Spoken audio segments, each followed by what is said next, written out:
La Seine-et-Marne, à seulement 25 km à l'est de Paris. Entre ville et campagne, plus d'1 million d'habitants.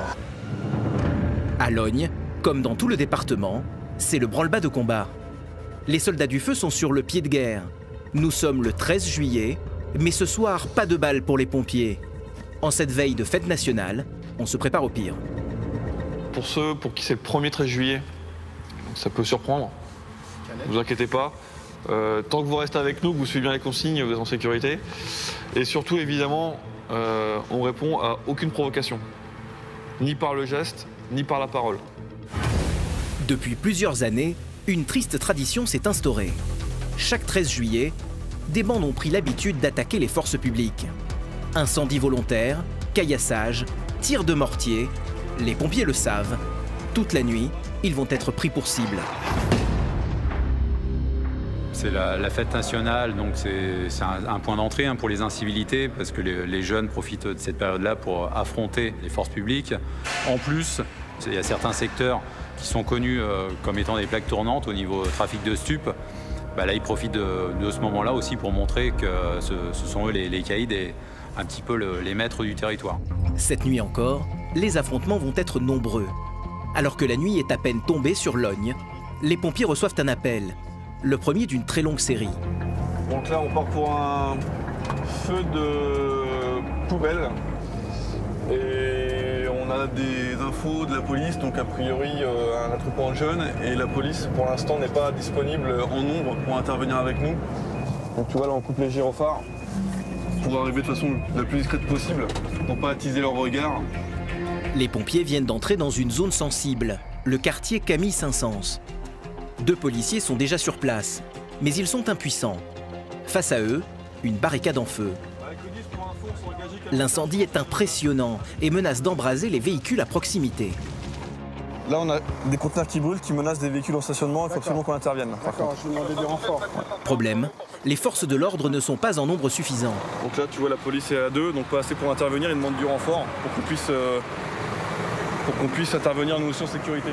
Car les pompiers ne sont pas face à un feu classique. Dans ce quartier, les assaillants utilisent des mortiers d'artifice qu'ils transforment en de dangereux explosifs. L'objectif est clair, atteindre les pompiers. Tiens, regarde, ça s'approche là.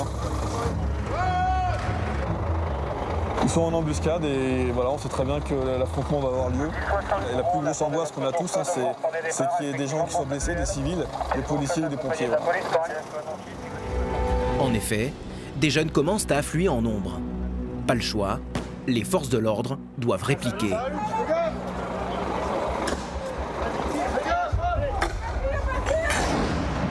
La fête nationale risque de tourner à la guérilla urbaine. Les jeunes sont trop nombreux. Il faut fuir avant qu'un accident grave ne se produise. Déjà, les projectiles atteignent les camions de pompiers. C'est sous le feu nourri des explosifs que les soldats du feu quittent les lieux. Allez, roule. Vas-y, roule à gauche, allez. À gauche, ok, ça part. Attention, ça rallume les gars, ça rallume, ça part. Ça part, ça part. Ça part. Ok. Allez, vas-y, roule. Ok. Attention, super. Vas-y. Donc tu vois, clairement, on est visé. Là, c'était du tir tendu. 77 d'SPT Mitry. Et donc tu vois, tir de mortier, donc des jeunes avec des barres de fer. Clairement, ils sont là pour nous attaquer. Comme tu as pu le constater, police, pompiers font pas la différence. Et tu as vu quand on est parti, parce qu'on est obligé de partir, puisqu'on est, comme tu peux remarquer, on est sans défense, on n'a rien pour se défendre. Et on n'est pas là pour ça. Les cris, ils ont leur cri de guerre qui signifie qu'ils ont gagné, qu'ils nous ont mis en dehors de leur quartier. Donc là, l'objectif, c'est d'y retourner en force, massivement, pour pouvoir non seulement éteindre le feu de poubelle, mais aussi leur montrer que le quartier, c'est pas le leur. Mais il n'y a pas que le soir de la fête nationale que les pompiers sont mobilisés. Avec un appel toutes les 7 minutes, les casernes de la Seine-et-Marne tournent à plein régime. Célèbre pour son château de Fontainebleau et sa forêt classée au patrimoine mondial de l'UNESCO, la Seine-et-Marne est le plus grand département d'Île-de-France. Pour le protéger, 4500 pompiers répartis dans une dizaine de casernes. Feu d'appartement avec victimes supposées. Vous verrez comment les pompiers de Meaux vont sauver des habitants pris au piège dans leur appartement en feu.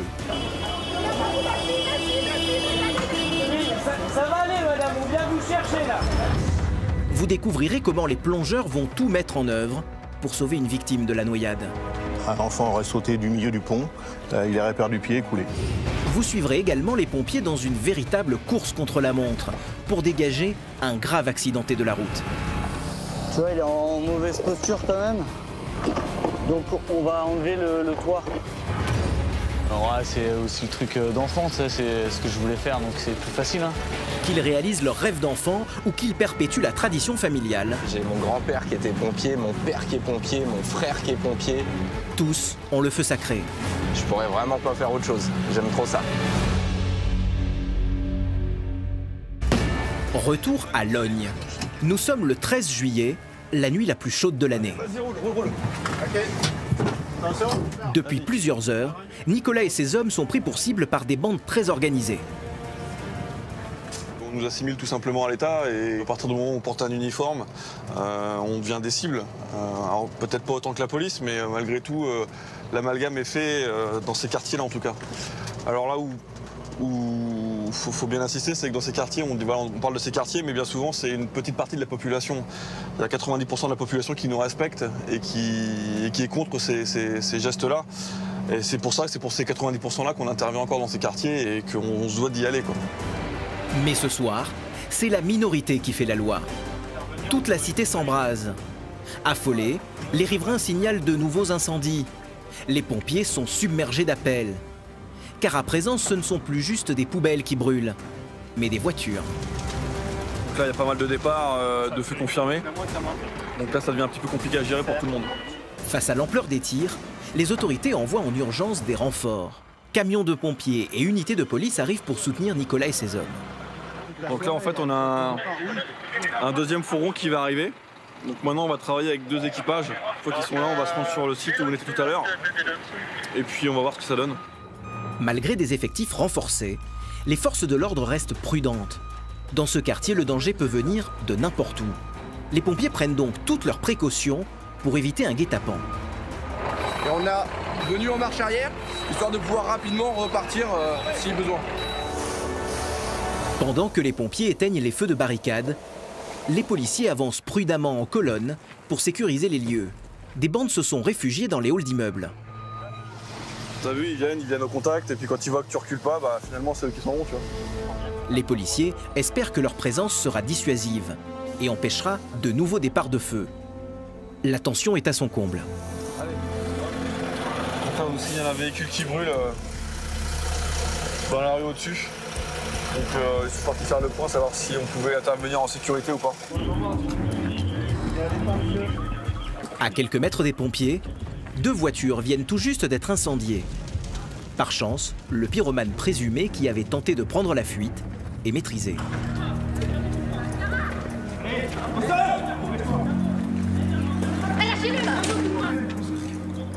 Même si le jeune est neutralisé, l'incendie qu'il a provoqué se propage à grande vitesse. Ce sont maintenant 3 voitures qui sont en feu. Les fumées du brasier, particulièrement toxiques, menacent l'immeuble voisin. Les pompiers doivent faire vite. Il faut espérer que toutes les fenêtres soient fermées au-dessus parce que la fumée qui monte, ça peut pénétrer dans les appartements. Donc ça c'est mon travail, tu vois, de m'assurer que toutes les fenêtres sont bien fermées. Et s'il y en a qui sont ouvertes, d'aller chez les gens pour les réveiller afin qu'ils les ferment. Grâce à la rapidité d'intervention des pompiers, l'incendie est maîtrisé. Mais leur tâche n'est pas terminée pour autant. Il faut maintenant aller rassurer les habitants réveillés par les flammes. En fait, on venait chez nos parents, on a senti l'odeur. Ouais, c'est ce qu'on s'est dit, effectivement. Ouais, ils ont ramené des bennes juste devant chez nous. Ouais. Ils prenaient le feu devant chez nous. Nous, on est au rez-de-chaussée, nous. Donc, on a un balcon de l'autre côté. Ouais, c'est pour ça. C'est la police contre les jeunes. Je dis, c'est quoi ce délire aujourd'hui? Ouais. Bah, en fait, le 13 juillet, pour nous, c'est pas une fête parce que voilà, ils font brûler des poubelles, ils nous jettent des pierres. Donc, si vous voyez des jeunes le faire, au moins vous, ils vous craignent encore un petit peu. Donc, dites-leur que c'est pas bien. Merci, mesdames. Bonne soirée. Donc là, tu vois, c'est important le contact avec la population. On essaie de jauger un peu la température. Tu vois, ils nous ont dit qu'il y avait des jeunes qui passaient avec des sacs de pétards. Bon, voilà. Donc on sait qu'on va revenir. Et sachant quand même que les mamans sont respectées. Donc c'est pour ça que le message passe mieux par eux que par nous. Mais cette nuit, les mamans ne seront pas écoutées elles non plus. La violence va même monter d'un cran. Cette fois-ci, les incendiaires s'en sont pris à un centre culturel. Donc là, on part pour Un feu dans une salle polyvalente. Donc il y a des jeunes qui auraient cassé les carreaux et qui auraient balancé des engins incendiaires à l'intérieur du bâtiment. Si, ça fume. Ça fume, ça fume. Dedans, si, ça brûle. Déjà, les flammes ont envahi toute une pièce du rez-de-chaussée.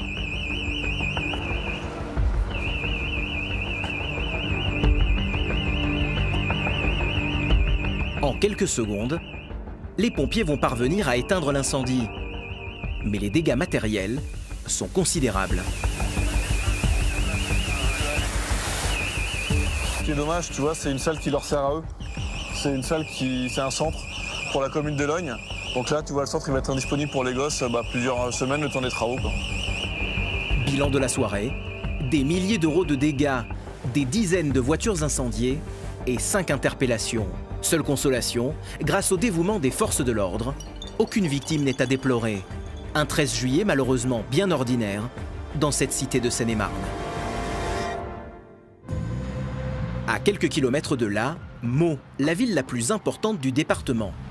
À l'écart du centre-ville et de la cathédrale, la caserne des pompiers, une structure moderne avec un équipement de pointe. 300 pompiers s'y relaient 24 heures sur 24. Et cette nuit, c'est Cédric qui est de garde. On part pour personne blessée, un homme de 42 ans, il n'y a pas d'indication particulière. Donc on ne sait pas où est-ce qu'il est blessé. On verra bien arriver sur les lieux. Comme souvent lors d'une intervention d'urgence, les pompiers ne disposent que de très peu d'informations. C'est le père de la victime qui les a appelés à l'aide. Qu'est-ce qui se passe? Il a pris son scooter, puis là il est tombé. Je ne le cache pas, il s'est tapé une bouteille de whisky d'un seul coup. Ah ouais? Ça on savait pas. Donc du coup forcément l'équilibre est moins bonne. Ah, même pas du tout. Bonjour. Bonjour. Bonjour monsieur. Monsieur. Bonjour, c'est les pompiers. Qu'est-ce qui se passe? Il a bu une bouteille de whisky et moi, pour le faire dormir, je lui ai donné un petit cachet. Ah ouais. Hop. Calmez-vous. Tout de suite. Calmez-vous. Calmez-vous parce que là, on va pas être copains tout de suite.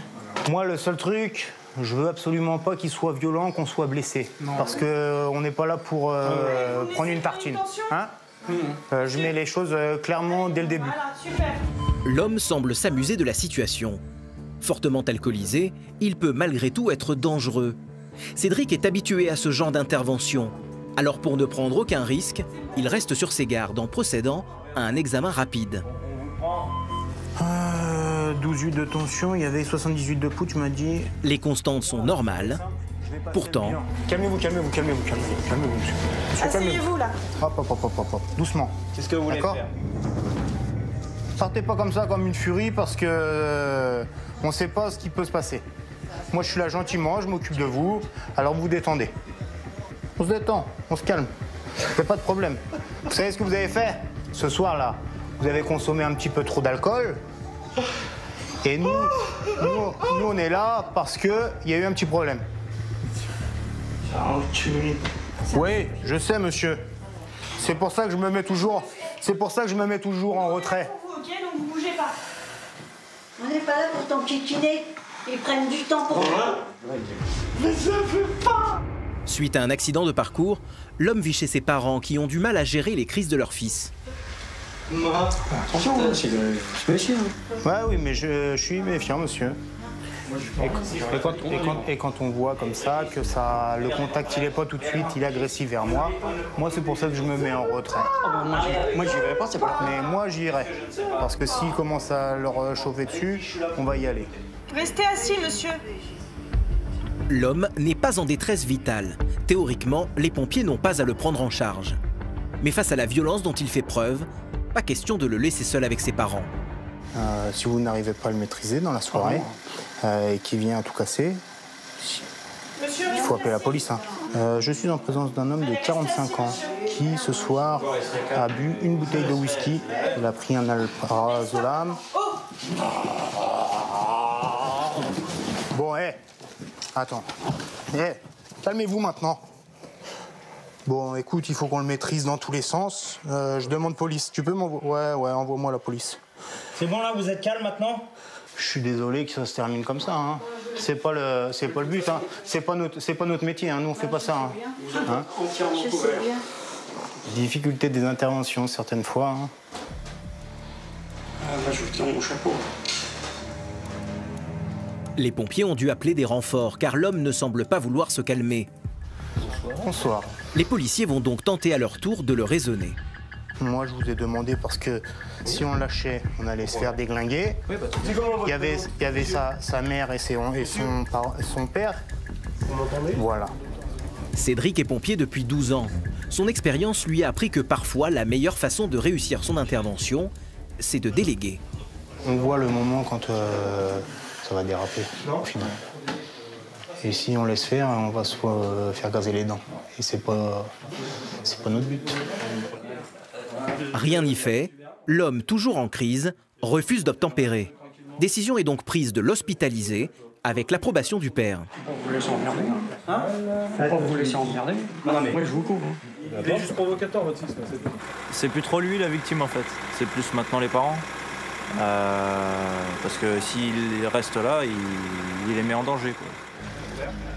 C'est donc sous escorte policière que l'homme est transporté vers l'hôpital le plus proche. Il sera placé sous surveillance médicale en attendant son dégrisement. Aujourd'hui encore, les pompiers de Meaux se seront déplacés pour sauver un homme, non pas en détresse vitale, mais juste en pleine démence alcoolisée. Un type d'intervention qui devient de plus en plus courant.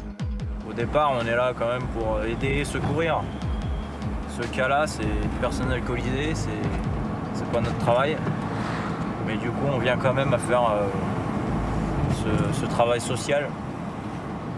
C'est notre quotidien, de toute façon. Les gens, ils ont plus de solution. Du coup, le numéro qu'ils composent, c'est le 18. Chaque année, le 18 de la Seine-et-Marne reçoit environ 280 000 appels de détresse. Alors mieux vaut être en parfaite condition physique. Retour à la caserne, où les pompiers sont soumis à un entraînement quotidien et intensif.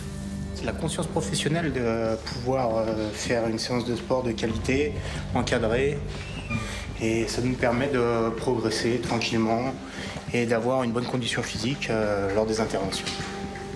Et psychologiquement, être à l'aise Et déjà être psychologiquement détendu et partir en intervention sans tension particulière.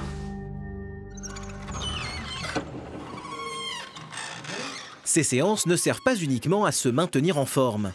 Elles sont aussi l'occasion pour les pompiers de développer leur esprit de cohésion.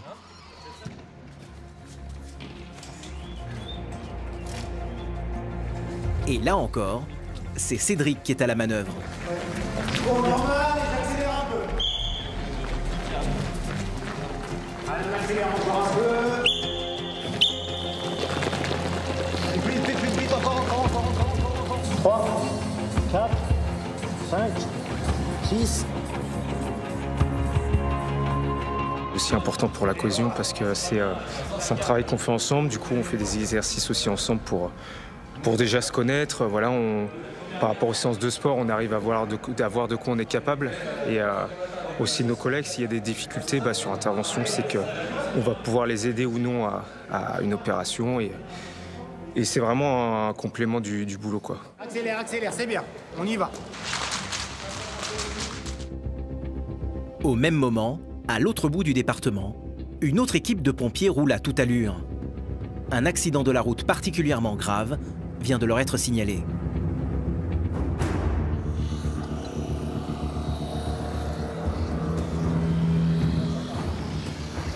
Ok, Jérém, je suis là.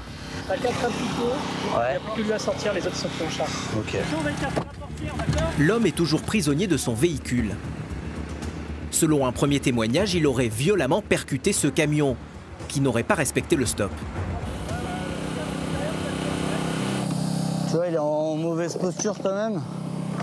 Donc on va enlever le toit de la voiture. Ah, monsieur. On vous met la couverture et après on y va. Ok? Afin de ne pas aggraver sa situation, les pompiers ne peuvent donc pas le déplacer trop brusquement. Seule solution pour l'extraire sans prendre de risque, découper la voiture. Rassurer les victimes, c'est super important en fait, parce que ils subissent un traumatisme psychologique. Attention, je casse la vitre. Et surtout, c'est qu'ils entendent plein de bruit, ils ont une couverture sur eux. Il y a des bouts de verre qui tombent sur la couverture, de protection, etc. Donc pour eux, c'est un univers totalement inconnu. Donc on est obligé de leur expliquer, limite geste par geste, ce qu'on fait en fait. Attention, je coupe.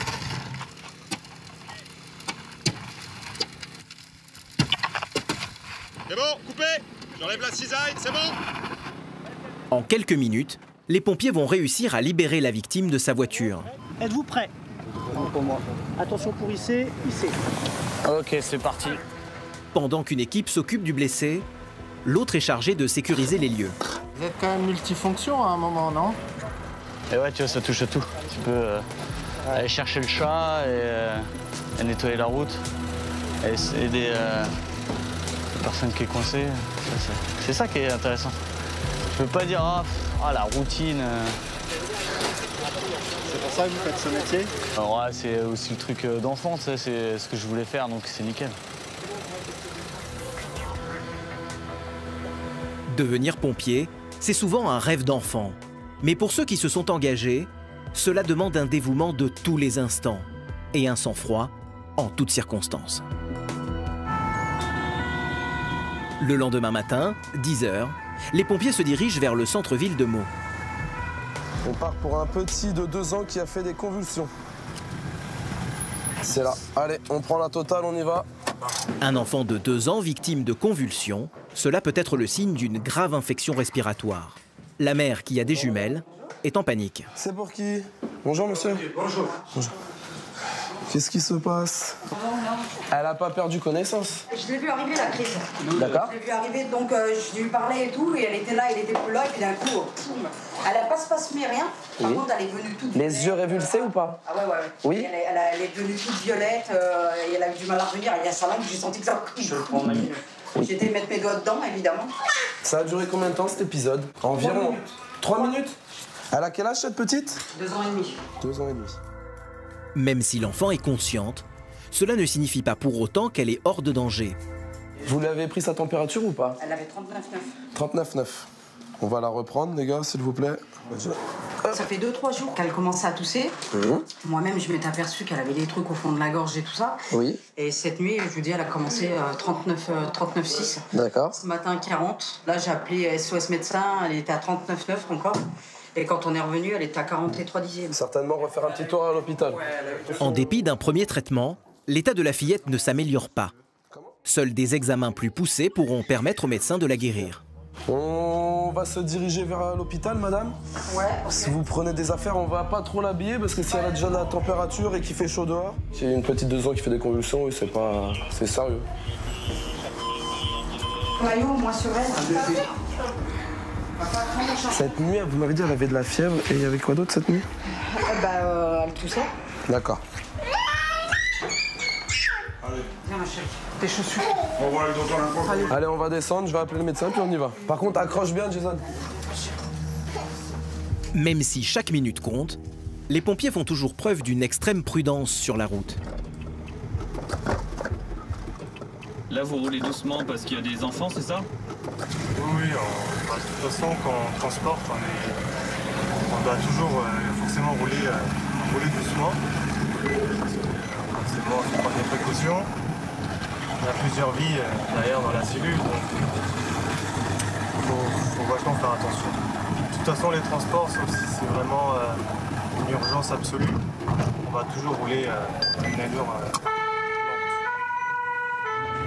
De toute façon, on le voit, les personnes fragiles, les personnes âgées et les jeunes enfants, dès qu'il y a un peu de chaleur, nous, les inters s'enchaînent. On le voit tout de suite, les premières chaleurs. Les premières victimes de la canicule sont les personnes âgées et les enfants. Alors elles sont prioritaires. Allons-y. La mission des pompiers s'arrête aux portes de l'hôpital. On va passer rapidement.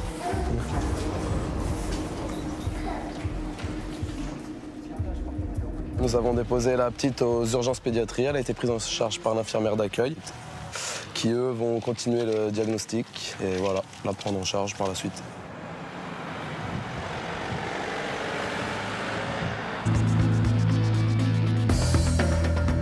La nuit tombe sur Meaux. Un incendie vient de se déclarer dans un quartier très animé du centre-ville.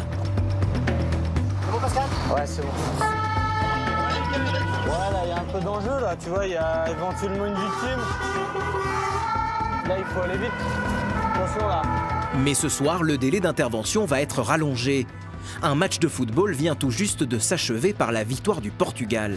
Dans ce département où la communauté portugaise est très importante, les supporters sont sortis en nombre. Finalement, après une conduite un peu plus sportive qu'à l'accoutumée, les pompiers finissent par arriver à l'adresse indiquée sur leur fiche d'intervention. Ah ouais, je connais cette adresse. Mets-toi devant la police.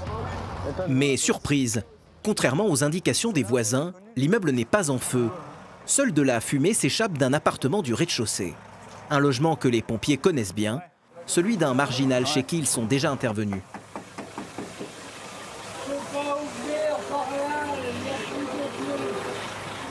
Bon, tu vois, c'est quelqu'un qu'on connaît bien, qui se laisse aller dans la vie, tu vois son état de logement. Monsieur, ouvrez-nous la porte, là. Ouvrez-nous la porte d'entrée. J'ai pas les clés, je vous dis. Vous rentrez par où? Je passe par la fenêtre. Et là, vous êtes endormi, là? Qu'est-ce qui s'est passé? Je vais m'endormir, Le locataire se serait endormi en oubliant son dîner sur le feu. Allez l'ouvrir, s'il vous plaît. C'est l'odeur du brûlé qui l'a réveillé. Un drame a été évité de justesse. L'incendie n'a pas eu le temps de se déclarer. Mais par sécurité, un pompier va tout de même vérifier les lieux. C'est quelqu'un qu'on fait assez souvent, ouais. Du fait de sa marginalité, tu vois, là il s'est endormi, il a laissé la casserole. La dernière fois que j'étais venu, c'était une fuite d'eau. Tu vois, le voisin dans la cave, il avait de l'eau parce que lui, il avait une fuite. Il se néglige en fait. Donc, c'est vrai que j'ai pas tilté sur l'adresse, mais j'aurais pu. J'ai même pas vu la fin du match, entendu la fin du match. Fausse alerte cette fois-ci, les pompiers vont pouvoir rentrer à la caserne en toute sérénité. Mais dans quelques jours, ils vont être confrontés à un incendie particulièrement violent. Aujourd'hui à Meaux, on ne travaille pas. L'occasion pour de nombreux habitants de se reposer et de passer du temps en famille. Mais dans ce quartier populaire, un incendie vient de se déclarer. On part pour un feu d'appartement, au départ premier niveau, et qui est confirmé par de nombreux appels. Donc il y a un deuxième engin pour les incendies qui est engagé à nos côtés. Là c'est quoi? C'est dans des immeubles? Donc ouais, c'est un quartier, voilà, au rez-de-chaussée, on voit les fumées ici. Donc un quartier populaire, donc on va avoir beaucoup de monde. Il va falloir gérer la population. Quand les pompiers arrivent sur place, c'est la panique générale. Les habitants sont sortis en masse, effrayés par les flammes qui se propagent à grande vitesse.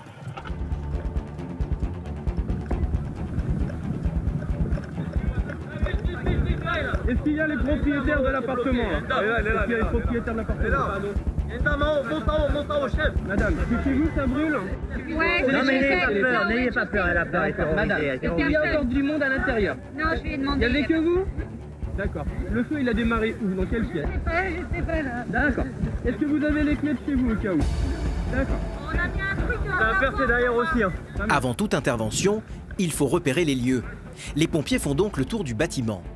Problème, le feu est traversant, une configuration qui rend l'intervention encore plus délicate.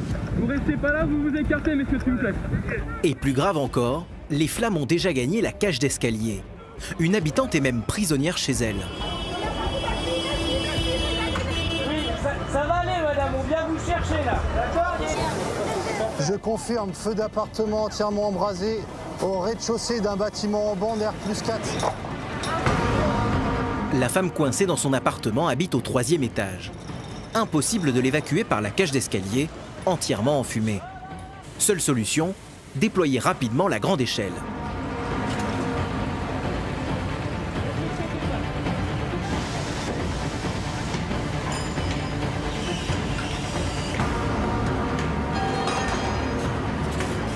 Il n'y a donc plus une minute à perdre. Désespérée, l'habitante s'est réfugiée au fond de son appartement. Pendant qu'une première équipe s'occupe d'aller la chercher, une deuxième est en plein briefing avec les policiers. Il reste encore d'autres victimes à évacuer. Il y a des appartements ici. Ouais, d'accord. Ok, ça marche. JC de Julien, JC de Julien. Les pompiers vont donc partir en reconnaissance dans ces autres logements. L'habitante du 3e étage, quant à elle, vient d'être extraite. Grâce à la rapidité des pompiers, elle est désormais en sécurité. 2 marches et c'est fini. Allez-y, asseyez-vous là pour l'instant. Sonnée, elle réalise tout juste qu'elle vient d'échapper au pire. Ouais, il est parti chercher le sac. Parce que tous les fumées sont rentrés ici, parce que je voulais sortir par la porte et ça ne va pas, donc j'ai aspiré tous les fumées. Il faut maintenant stopper la propagation des flammes. Une mission particulièrement dangereuse. Contrairement aux idées reçues, les incendies représentent seulement 7% des interventions des pompiers. Alors même s'ils y sont entraînés, les soldats du feu appréhendent toujours. On a de moins en moins l'habitude parce qu'on fait de moins en moins d'incendies. Mais on est sur un secteur où malgré tout, on rencontre quand même pas mal de feux d'appartement ou de feux d'habitation. Et les automatismes reviennent rapidement. Les flammes ont ravagé l'appartement d'où est parti le feu. Et dans certaines pièces, il continue même de couver. Donc là, il y a plusieurs foyers dans l'appartement, on traite du plus gros vers le plus petit. Adrien, est-ce que tu peux revenir ici? C'est un foyer important là. Le plus urgent, c'est de s'assurer qu'il n'y ait personne dans l'appartement. Et une fois qu'on s'assure qu'il n'y ait plus personne, on traite le foyer, les flammes. Un foyer mal éteint et le feu pourrait repartir de plus belle. C'est sans doute ici, dans ce qu'il reste du salon, que l'incendie a démarré.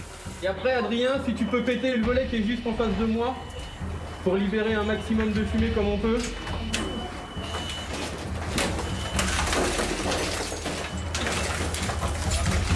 Impeccable. À l'extérieur, les forces publiques ne gèrent pas que l'incendie. Il faut aussi s'occuper de la population, souvent inconsciente du danger. Merci madame. Qu'est-ce qui vient de se passer là? Il y a quelqu'un qui est monté dans... Un habitant qui a voulu remonter dans son appartement, mes collègues sont en train de le redescendre. Je vous emmène là-bas. Là pour l'instant, ce qu'on redoute le plus, c'est qu'on a des appartements soit contigus, soit dans les niveaux supérieurs, qui sont fermés, pour lesquels on ne sait pas s'il y a encore des occupants ou pas à l'intérieur. Et donc il va falloir qu'on reconnaisse l'ensemble des appartements, les niveaux supérieurs, parce que pour le coup, on est sûr qu'il y a de la fumée qui est passée soit par les communications distantes, soit par les gaines techniques. L'immeuble a été entièrement envahi par les fumées toxiques. Il faut donc s'assurer qu'aucun habitant n'a été oublié à l'intérieur. Les pompiers vérifient un à un chaque appartement. C'est les pompiers, là, quelqu'un? C'est les pompiers, ouvrez! Messieurs, dames, c'est les pompiers! Personne. Alors que les pompiers sont sur le point de faire demi-tour, persuadés que l'immeuble est sécurisé, un homme sorti de nulle part se manifeste à une fenêtre. Vous êtes dans l'escalier, là? Ah oui, venez.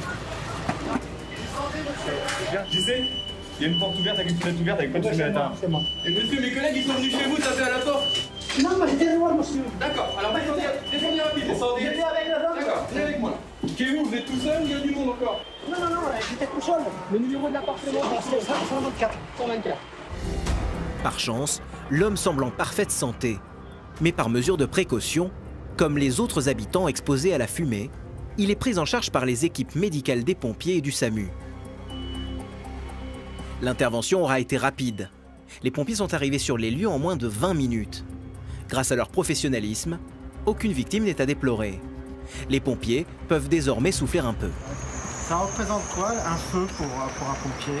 Malheureusement, le malheur des gens qui perdent tout. Et puis après pour nous, je sais pas si on peut dire que c'est de l'excitation, mais je pense qu'on fait ça pour ça quand même. Je pense que c'est une vocation pour la plupart. Le travail des pompiers n'est pas tout à fait terminé. Ils doivent maintenant déblayer l'appartement ravagé, même s'il n'y a plus grand-chose à sauver.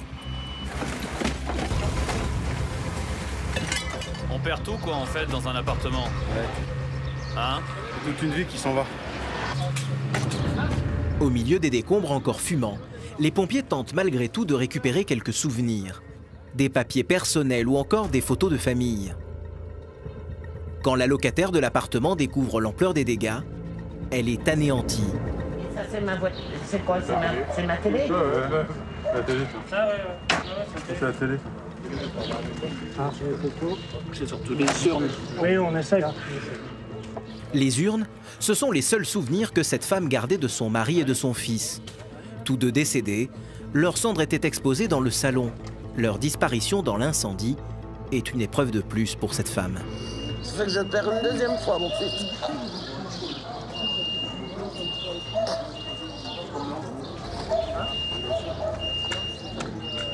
Qu'est-ce que vous cherchez là? On cherche les urnes du père et du fils de la propriétaire de l'appartement qui étaient sur la cheminée. Et quand il y a un feu d'appartement, on est obligé de tout enlever de l'appartement pour être sûr que ça ne reprenne pas. Et malheureusement, c'est sûrement parti dans les décombres. Donc on essaye de les rechercher pour le bien et puis permettre à la victime de se reconstruire derrière. Je pense que c'est très important pour elle de pouvoir retrouver ça. Dans l'appartement, tout n'est plus que désolation. Les pompiers fouillent malgré tout, dans l'espoir de retrouver les précieuses urnes. Finalement, une seule aura été épargnée.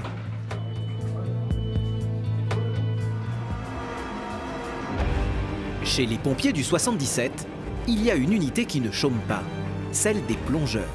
Ils interviennent sur la Marne, la plus grande rivière de France.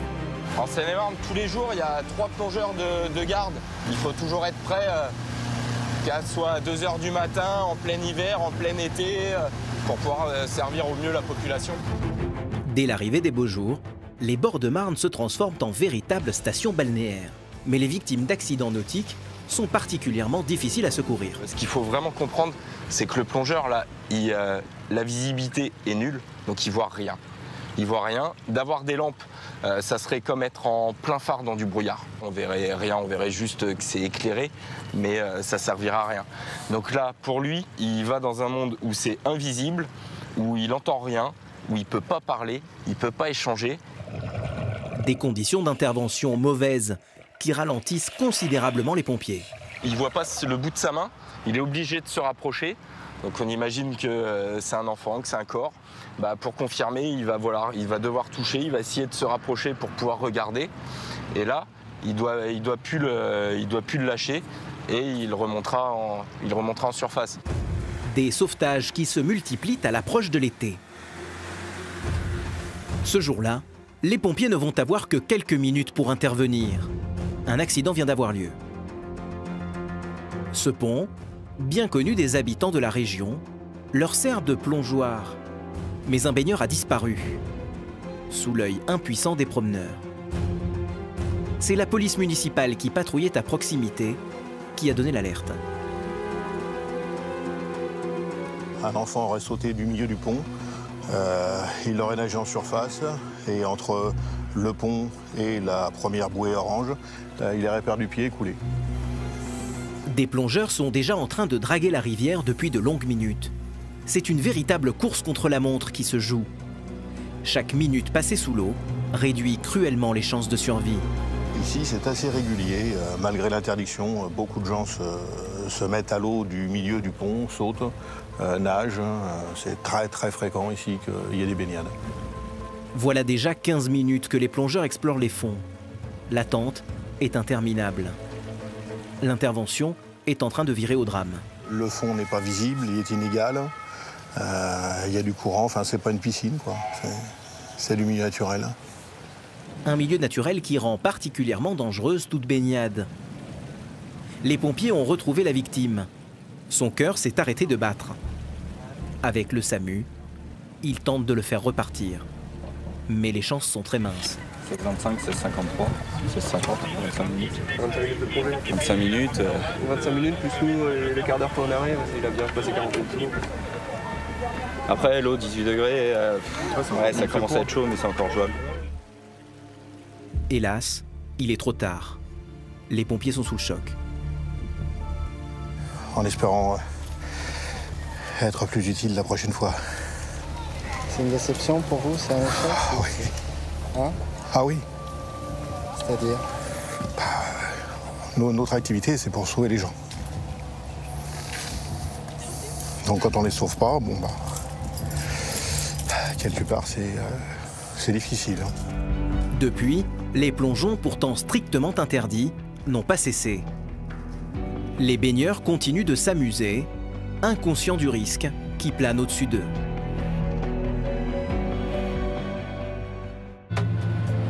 Après un après-midi difficile, c'est en périphérie de Meaux qu'une autre équipe va intervenir. Un petit garçon a été victime d'une chute. Les accidents domestiques sont la première cause de mortalité chez les jeunes enfants. On part pour une personne blessée, un garçon de 4 ans qui aurait chuté d'une mezzanine et serait blessé à la tête. Le cas est inquiétant. Un enfant qui tombe, c'est toujours le risque d'un grave traumatisme crânien. Les pompiers font donc au plus vite pour rejoindre le domicile de la jeune victime, perdue dans la campagne. Et là, on est à la campagne, là. On est à la campagne, on est sorti de Meaux dans la périphérie. C'est propre à la Seine-et-Marne. Les casernes sont souvent dans les grosses agglomérations. Et après, c'est vrai que la Seine-et-Marne est encore assez rurale, on va dire, campagnarde. C'est un... Ah, c'est là, tu vois. Ah bah nickel, voilà. Allez. Bonjour. On y va comment quand c'est un petit garçon? On y va différemment? Oui, on va avoir un peu plus de... comment dire, de tact. On va lui parler plus calmement pour le rassurer, éviter qu'il ait peur aussi. Plus souvent, c'est eux qui nous rassurent. Il est où? Bonjour, il est là. Il est là. Bonjour. Qu'est-ce qui s'est passé? Tu te souviens? Qu'est-ce qui s'est passé? Dis-moi. Tu peux me le raconter? C'est tombé du lit. T'es tombé du lit? Oui, il y a percé, c'est très haut. D'accord, le lit est très haut. Et t'es tombé parce que tu jouais? T'as pas fait attention? Ouais, c'est parce que tu jouais? Il a pleuré tout de suite? Oui. Mais Ouais. Quand on l'a pris, il avait du mal à reprendre sa respiration. À un moment donné, il a commencé à partir. Ouais. Il est tapoté un peu comme Ça marche. Et puis il a repris ses esprits. D'accord, tout de suite. Sur le coup, oui. Il a vomi? Non. Non. Est-ce que tu as envie de vomir? C'est quoi son prénom? Tu as mal quelque part? Oui, tu me montres où tu as mal? Alors, tu as mal où? Tu as mal là? Oui. Tu te souviens comme t'es tombé? Tu es tombé sur la tête ou t'es tombé là, sur le ventre? Sur le ventre. D'accord, t'es tombé le ventre en premier. D'accord. Il est déjà Tu me fais un bilan Est-ce qu'il est déjà plus calme que d'habitude? circulatoire et ventilatoire. Et puis neuro en même temps. Tu fais les trois. Moi, je vais voir là-haut, les gars. L'enfant est encore conscient, mais il pourrait avoir des séquelles. Pour évaluer la hauteur de sa chute, Rémi monte dans la chambre et questionne son frère aîné, témoin de la scène. C'est ici? T'étais en train de jouer avec lui? Ouais? Bah tiens, tu vas pouvoir m'expliquer. T'étais avec lui quand c'est arrivé? Oui. Ouais, viens, y a pas de souci, viens. Dis-moi, alors, t'étais là-haut avec lui? Non, j'étais en bas. Toi, t'étais en bas. Lui, il était en train de jouer, c'est ça, en haut? Oui, il était en haut. Il est tombé? Oui. Ouais. T'as vu quand il est tombé? Non. Non? Et la position, vous l'avez retrouvée comment, madame? Sur la tête, sur le dos. Sur le dos? Sur le dos, et puis il était... Ouais, un peu hagard, il savait plus trop ce qui s'était passé. Ok, ça marche. Alors, à respirer, à reprendre son souffle. D'accord, du mal à respirer et à reprendre son souffle, ça marche. L'enfant a fait une chute de près d'1,80 m. Il souffre peut-être de lésions internes. Alors les pompiers prennent leur temps pour établir un bilan complet. Est-ce que tu as la tête qui tourne? C'est la tête qui tourne, c'est des objets qui bougeraient un petit peu tout seul?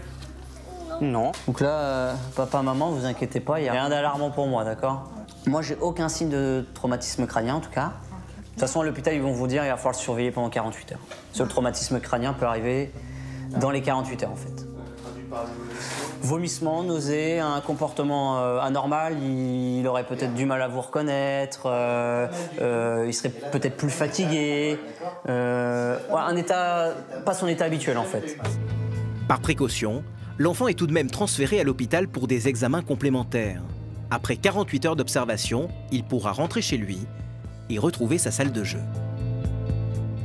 Trouver les bons mots, rassurer, c'est aussi ça le travail des pompiers. Et dans l'intervention qui va suivre, les soldats du feu vont à nouveau devoir user de psychologie pour résoudre une épineuse situation. Au beau jour, les festivités battent leur plein dans le département.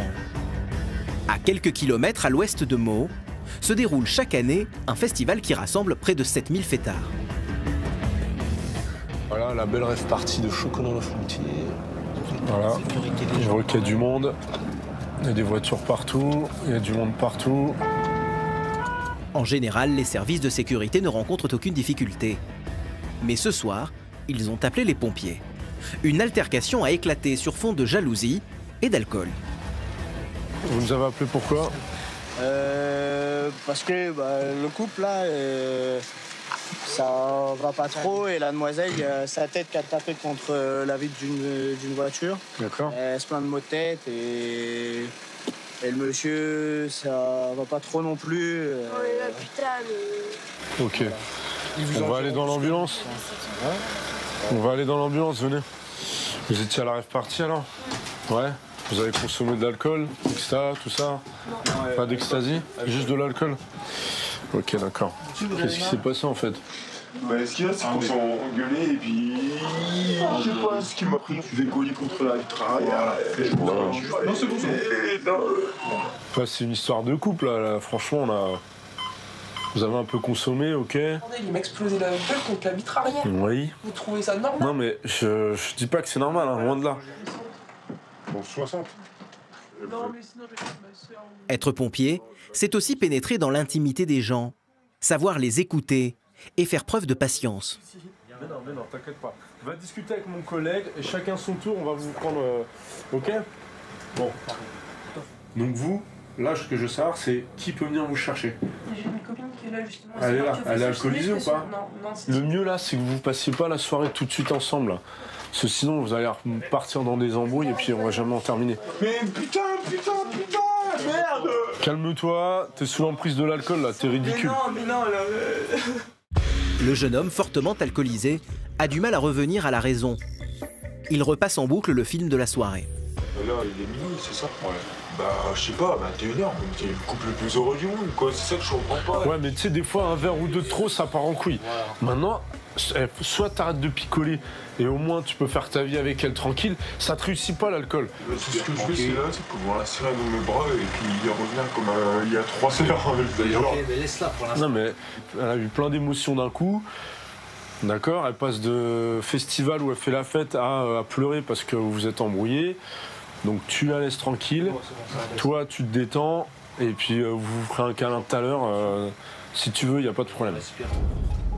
Anthony va devoir jouer les conseillers matrimoniaux d'un soir pour faire redescendre la pression. Ça va? On lui a donné des... Bon, il s'en veut, voilà, tout ce qu'il veut c'est te serrer dans ses bras. Tu veux te réconcilier avec lui quand même? Ouais, mais après... Parce que là non, donc mais du coup toi... Parce qu'il est bourré, voilà. On verra ça demain. Oui, non mais je vais le faire. Vous réglerez vos problèmes à froid. Voilà, juste lui dire que tout va bien, je vais faire comme ça. Vous continuez la soirée tranquille. Voilà, ok, ça marche. Réconcilier les couples, pas vraiment la mission première des pompiers. Mais Anthony, passionné par son métier, le prend avec philosophie. C'est beaucoup de soutien psychologique, trouver les bons mots. Et puis là, ça nécessite pas du tout un transport sur l'hôpital. Il n'y a pas lieu de transporter un couple qui s'engueule à l'hôpital. Ils vont se faire un petit câlin et puis voilà, on aura fait notre travail d'une autre façon qu'à l'habitude. Mais heureusement, la majorité des habitants est plutôt coopérative.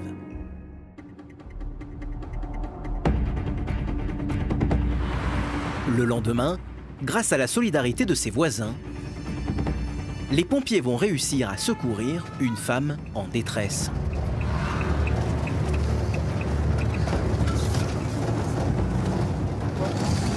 Donc là, on part pour un lever de doute sur une présence humaine. Donc voilà, ça peut être un malaise grave, comme ça peut être rien du tout, quelqu'un qui est en train de dormir. Une habitante de ce quartier populaire a appelé les pompiers. Sa voisine, une femme très âgée, ne donne plus signe de vie. Vas-y. Tout de suite là. Voilà. Là, tu vas au bout. Hop. Tu ouvres, Valentin? Voilà. Ok. On va juste prendre une radio et puis casque-gants. Bonjour madame. C'est vous qui avez appelé? Alors, expliquez-moi un petit peu. La voisine ne répond pas. Ouais, depuis quand? Là, j'ai sonné, je l'entends toujours tirer l'eau des toilettes et je vois que ta pipi bouge pas. Ça dégage. Ah, voilà. Porte 21, donc vous, c'était votre adresse Porte 21, c'est ça? Oui. Ok. Il y a des animaux? Non.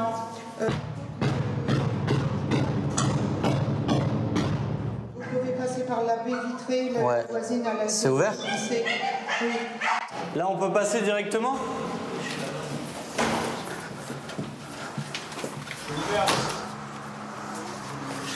Donc j'ai réussi à rentrer sur le balcon, mais c'est fermé. Les baies vitrées sont fermées. Donc on va essayer de forcer. sont cassés pour rentrer dedans. Ça va? Ok, ça va. On va ouvrir, d'accord? Ouais, je la vois, la dame, elle est au sol. Ouais. La personne âgée est bien chez elle. Visiblement, elle a été victime d'une mauvaise chute. Les pompiers doivent agir sans plus attendre. Voilà, ok. C'est bon? C'est bon, j'ai réussi à ouvrir. Je la connais depuis 20 ans. Elle est toute seule comme une misère. Allez, ça va, madame. Combien de temps que vous êtes là? Ça fait un jour. On est quel jour aujourd'hui, madame? On est quel jour aujourd'hui? Est-ce que vous êtes tombé aujourd'hui?